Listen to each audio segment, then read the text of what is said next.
Karuvur ஆணிலை channel அன்பர்கள் அனைவருக்கும் வணக்கம். இந்த பதிவில் எதை பற்றி பார்க்க போகிறோம் அப்படின்னா, எமது ஜோதிட ஆய்வில் இந்த பதிவு அரசு கிரகங்கள்னு சொல்லக்கூடிய சூரியன், செவ்வாய் மற்றும் குருவினுடைய நட்சத்திரங்கள், அதனுடைய பாதங்கள் உடைப்பட்டு 2 ராசிகளில் பிரிந்திருக்கும். அப்படி அந்த அடிப்படை ஜோதிடத்தில் எதற்காக அந்த கட்டமைப்பில் பிரித்து வைத்திருப்பார்கள் என்று நான் சிந்திக்கையில் என் அறிவுக்கு புலப்பட்ட அந்த ஒரு லாஜிக் தத்துவத்தை இதில் உங்களோடு பகிர்ந்து கொள்கிறேன். இந்த வீடியோவில் அந்த லாஜிக் என்னன்னு என்னோடு சேர்ந்து நீங்களும் தெரிந்து பயனடையுங்கள். அனைவருக்கும் வணக்கம். நான் உங்கள் ஜோதிடர் விஜயலட்சுமி. இன்னைக்கு இந்த பதிவில் எதை பற்றி பார்க்க போகிறோம் அப்படின்னா, இந்த உடைப்பட்ட நட்சத்திரங்கள் அப்படின்னு சொல்லக்கூடிய அரசு கிரகங்களான சூரியன், செவ்வாய், குரு ஆகிய இந்த 3 கிரகங்களுடைய நட்சத்திரங்கள் 2 ராசிகளில் அதனுடைய பாதங்கள் உடைப்பட்டு இருக்கும். அப்படி அந்த அடிப்படையில் இந்த அரசு கிரகங்களை ஏன் தேர்ந்தெடுத்து, எதன் அடிப்படையில் இதனுடைய நட்சத்திர பாதங்களை எப்படி பிரித்திருக்கிறாங்க அப்படின்னு சிந்திச்சு பார்க்கும்போது, கிரகங்களுடைய அருளினால, குருநாதர்களுடைய ஆசையினாலும் இறையருளாலும் கிடைத்த அந்த லாஜிக் என்ன அப்படின்னு நான் உணர்ந்ததை சக ஜோதிடர்களான உங்களோடு பகிர்ந்து கொள்வதில் ரொம்ப மகிழ்ச்சி அடைகிறேன். இது பேசிக்கா ஜோதிடம் கத்துக்கிறவங்களுக்கு ரொம்ப யூஸ்ஃபுல்லா இருக்கும். ஆல்ரெடி ஜோதிடத்துல நல்ல ட்ரைனிங்கா இருக்கிறவங்களுக்கு திருப்பி ரீகால் பண்ணிக்கிட்ட மாதிரி இருக்கும். இந்த லாஜிக் அதனுடைய தன்மையை ஈஸியா நமக்கு ஞாபகம் வச்சுக்கிற மாதிரி இருக்கும். சரி, வாங்க லாஜிக் உள்ள போலாம். அதாவது முதல்ல சூரியனுடைய உடைப்பட்ட நட்சத்திரத்தை பார்ப்போம். சூரியன் அப்படிங்கிறது தான் எல்லாத்துக்கும் முதன்மை இல்லையா? நவகிரகத்துக்கு எல்லாத்துக்கும் முதன்மை. அதனுடைய எண் அப்படின்னு பாத்தீங்கன்னா 1. அதனுடைய தன்மை என்ன அப்படின்னு பாத்தீங்கன்னா நெருப்பு தன்மையாக இருக்கும். இது சூரியனுடையது. அதனால தான் இந்த சூரியனுடைய நட்சத்திரமான கிருத்திகை, உத்திரம், உத்திராடம் அப்படிங்கிறது சூரியன் நெருப்பு தன்மை என்பதனால நெருப்பு வீடுகளில் முதல்ல ஆரம்பிக்கும். இந்த சூரியன் காத்தால உதயமாகுது அப்படின்னா அதனுடைய கதிர்கள் எங்க சேருது? நிலத்துலதான் பூமியில தான் சேருது இல்லையா?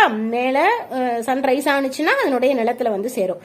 அந்த லாஜிக்க அடிப்படையாக கொண்டுதான் சூரியனுடைய முதல் பாதத்தை நெருப்பு வீட்டிலும் அதனுடைய அடுத்த 3 பாதத்தை நில வீட்டிலும் நம் முன்னோர்கள் பிரித்திருக்கிறார்கள். அப்போ சூரியனுடைய முதல் நட்சத்திரமான கிருத்திகை 1ஆம் பாதம் நெருப்பு வீடான மேஷத்தில் முதல் பாதமும், நில வீடான ரிஷபத்தில் கிருத்திகை மீதம் உள்ள 3 பாதங்களும், அதே மாதிரி சிம்ம வீடான நெருப்பு வீட்டில் உத்திரமாகிய சூரியனின் முதல் பாதமும், உத்திரத்தின் அடுத்த 3 பாதங்கள் நில வீட்டிலும், அதே மாதிரி தனுசுவான நெருப்பு வீட்டில் உத்திராடம் என்கின்ற சூரியனின் நட்சத்திரம் முதல் பாதமும், அடுத்த நில வீட்டுல சூரியனுடைய அடுத்த அந்த உத்திராடத்தினுடைய அடுத்த 3 பாதங்களும் இருக்கு. அப்ப சூரியன் அவருதான் முதன்மையானவர். அவருக்கான எண் 1. அவர் நெருப்பு தன்மையுடையவர். அந்த சூரியன் உதயமானால் அதனுடைய ரேஸ் விழறது பூமியில. அதனால அது 1:3 அப்படிங்கிற கணக்கு. முதல்ல நெருப்பு வீட்டில் முதல் பாதமும் நிலத்திற்கு 3 பாதங்களுமாக பிரிகிறது அப்படின்னு லாஜிக். செகண்ட், செவ்வாயினுடைய நட்சத்திரம். இந்த செவ்வாயினுடைய நட்சத்திரம் என்ன அப்படின்னு பார்த்தோம் அப்படின்னா, செவ்வாய் அப்படிங்கிறது பூமிக்காரகன். அவருடைய தன்மை நிலம் அப்படிங்கிற நிலத்தத்துவம் தான் இல்லையா? நம்ம பூமி, மனை, வீடு இதெல்லாமே செவ்வாயே சொல்லும். நாம ஒரு வீட்டை என்ன சொல்லுவோம்? வீட்டை சரிபாதியா அந்த பங்குகள் எல்லாத்தையுமே சரிபாதியா இருக்கணும். பாகம் பிரிக்கிறதா இருந்தாலும் சரிபாதியா பிரிக்கணும்.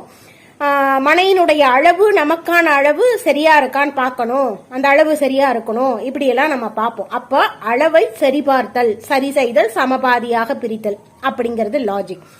அண்ட் 2வது, நம்ம அந்த நிலமாகட்டும், காத்தோட்டமான வசதியில இடம் வேணும், காத்தோட்டமா இருக்கா அப்படின்னு பார்க்கணும். அப்படிங்கறதையும் நம்ம பார்ப்போம். இந்த 2 லாஜிக் அடிப்படையா வச்சு இந்த செவ்வாயினுடைய நட்சத்திரமான மிருகசீரிஷம், சித்திரை, அப்புறம் அவிட்டம் ஆகிய இந்த மூன்றுமே வந்து பாத்தீங்க அப்படின்னா சரிபாதியாக செவ்வாய் பூமிக்காரகன் சரிபாதியாக பிரிப்பதனால் அது வந்து முதல் 2 பாதங்கள் வந்து நில வீட்டில் ஆரம்பிக்கும். செவ்வாயினுடைய நட்சத்திரம் ஆரம்பம் நில வீட்டிலும், அடுத்த 2 பாதங்கள் காற்று வீட்டிலும் இருக்கும். ஏன்னா நிலமோ வீடோ நமக்கு காற்றோட்டமான பகுதியில் வேணும் நம்ம எதிர்பார்ப்போம் இல்லையா? அந்த லாஜிக் பேசிக்ல, அதாவது மிருகசீரிஷனுடைய முதல் 2 பாதம் நில வீட்டிலான ரிஷபத்திலும், அடுத்த 2 பாதம் வந்து மிதுனத்திலும், அதே மாதிரி சித்திரையினுடைய முதல் 2 பாதம் நிலவீடான கன்னியிலும், அடுத்த 2 பாதம் காற்று வீடான துலாத்திலும்,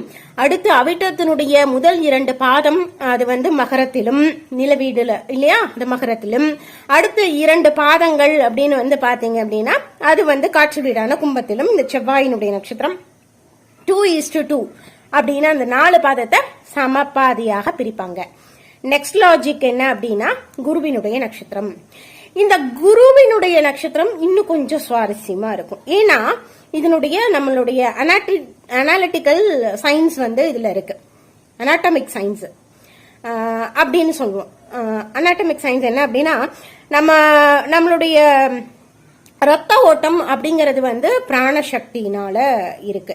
ரத்த ஓட்டம் சீரா இருக்கணும், நிணநீர் ஓட்டம் சீரா இருக்கணும்னா அதுக்கு பிராணசக்தி சீரா இருக்கணும். இந்த லாஜிக்கை பேஸ் பண்ணி இந்த பிராணசக்தி சீரா இருந்ததை ஜீவன் நிலைச்சு நிக்க முடியும். இந்த கிரகங்கள்லயே வந்து பாத்தீங்கன்னா ஜீவக்கோள் அப்படின்னு சொல்றது வந்து குருவும் புதனும் தான் ஜீவக்கோள். அப்போ இந்த குருவாகிய ஜீவன், இந்த குருவிற்குரிய எண் என்ன அப்படின்னு பாத்தீங்கன்னா 3. சரியா? அப்போ இந்த 3 அப்படிங்கிற எண் முதல் அந்த நட்சத்திரத்து குருவினுடைய நட்சத்திரம் முதல் 3 பாதங்கள் ஜீவன் என்று சொல்லக்கூடிய இன்னொரு ஜீவக்கோளான புதனின் வீட்டில் முதல்ல அந்த குருவினுடைய நட்சத்திரம் ஆரம்பிக்கும்.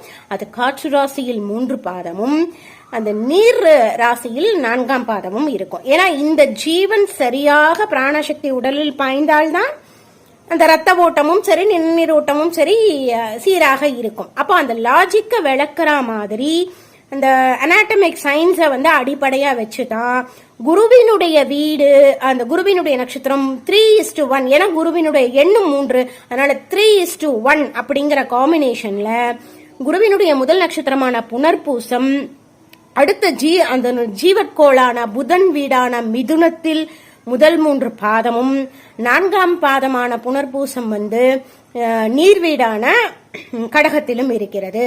அதே மாதிரி குருவினுடைய அடுத்த 3 பாதங்கள் விசாக நட்சத்திரத்தினுடைய 3 பாதங்கள் காற்று வீடான துலாத்திலும், அதனுடைய அடுத்த நீர்வீடான 4ஆம் பாதம் விசாகம் வந்து நீர்வீடான விருச்சிகத்திலும், அடுத்து அந்த குருவினுடைய முதல் 3 பாதங்கள் காற்று வீடான பூரட்டாதி அப்படிங்கிறது கும்பத்திலும், காற்று வீடான கும்பத்திலும், 4ஆம் பாதம்ங்கிறது வந்து நீர்வீடான மீனத்திலும் இருக்கிறது.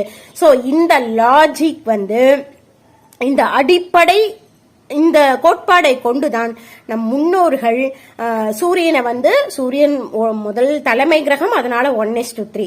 செவ்வாய் வந்து எல்லாத்தையுமே ஈக்குவல் ஷேர், அதனால 2:2. அதே மாதிரி வந்து குரு வந்து அவருடைய எண் வந்து 3, so 3:1. அப்போ சூரியன் வந்து அவர் நெருப்புத்தன்மை, அதனால நெருப்பு வீட்டில் 1, நிலம் அது வந்து அடையிறது நிலம்ங்கிறனால நில வீட்டுல 3. அதே மாதிரி செவ்வாய் வந்து 2 காற்றோட்டமாகவும் அந்த நிலம் இருக்க வேண்டும்ங்கிறது அந்த லாஜிக்கை பேஸ் பண்ணி முதல்ல நில வீட்டுல ஆரம்பிச்சு காற்று வீட்டுல 2மாக பிரிகிறது. அதே மாதிரி ஜீவன் அப்படிங்கிறது பிராணசக்தி நல்லா இருந்தாதான் உடம்புல ரத்த ஓட்டமும் நல்லா இருக்கும், நிணநீர் ஓட்டமும் நல்லாக இருக்கும் அப்படிங்கிற லாஜிக்கை 3:1 காற்று வீட்டுல 3ஆகவும் நீர் வீட்டுல 1ஆகவும் பிரியுது. சோ இந்த அடிப்படையில தான் இந்த லாஜிக்ஸ் வந்து நம் முன்னோர்கள் இந்த உடைப்பட்ட நட்சத்திரத்தின் கோட்பாடை வச்சிருப்பாங்க அப்படின்னு நான் நம்புறேன். இதுதான் எனக்கு உள் உணர்ந்த அந்த லாஜிக். இது கண்டிப்பா உங்க எல்லாத்துக்கும் பயனுள்ளதா இருக்கும்னு நினைக்கிறேன். மீண்டும் அடுத்த ஒரு லாஜிக்ல உங்களை சந்திக்கிறேன். அதுவரை உங்களிடமிருந்து விடைபெறுவது உங்கள் ஜோதிடர் விஜயலட்சுமி. நன்றி, வணக்கம்.